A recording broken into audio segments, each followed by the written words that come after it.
Hey Robert, how are you today? Good, how you doing? Good. You know what's funny? There's actually a Lighthouse cinema in Dublin, and that's where I ended up seeing the movie. Is it in a lighthouse? It's no, Oh, so oh, it was oh, it's it like a was light- it was a lighthouse. That's an unusual shape for a Yes. cinema. Yeah, well, it's still kind of outside. It's kind of nice. It has a bit of ambience to it, Yeah, you know. cool. Gives it a bit of Nice. something.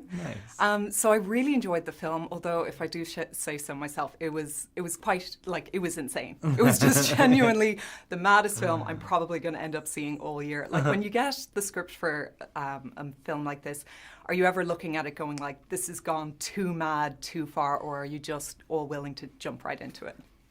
I mean, it was so beautifully written, and that you're kind of like, yeah, this is like great, but tonally it had so many different things going on, but you're kind of like, is this gonna hold together? Like, I mean, is it just, because I mean, sometimes you make something that's too strange and people are just like, I don't get this. It's like, this is like too arty or whatever. And it's like, I'm so happy it doesn't really come across as like just hardcore art house. It's actually kind of like, it's very like visceral and sort of, I don't know. I mean, it's not like a difficult watch. I mean, in terms of it being boring or whatever. It's really exciting. And you have a really interesting character in it who is kind of descending into madness. What kind of like physical and mental preparation goes into getting ready for that film? I think there's like a part of me that just, as soon as you see, like, there's a couple of the monologues at the end. Well, there's one part which I really liked when they get so drunk that my character doesn't know if he is him or the person he's talking to. And I was like, that's kind of interesting. I was like, I've never been that drunk before. Like, what does that feel like when you drink yourself into a total existential crisis? And like, there are just kind of elements, I don't know, it always seems appealing the more extreme a character's behaviour is. So it's always fun because there's no upper limit on how crazy you can go. Like I was getting really strong, and this might be me being kind of a film geek here, but I was getting kind of vibes of Andrei Tarkovsky, even like kind of old silent black and white movies. Would you have watched any films like that kind of to prepare you for the role? I mean, I do like Tarkovsky movies. It's kind of, yeah, I mean, I hadn't really watched anything as such. I mean,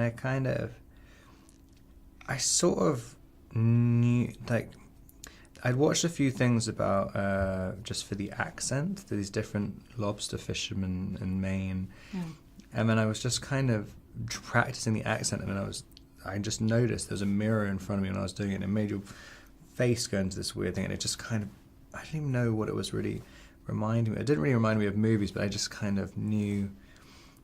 I was like, oh, there's something in that. It was all just sort of from this strange accent. And that's kind of pretty much all the prep was, just contorting her face to make these syllable sounds. What was your experience of working with Willem Dafoe? Because obviously, you know, it is a two-hander between you guys, and you just have such an intense kind of relationship. It's really palpable.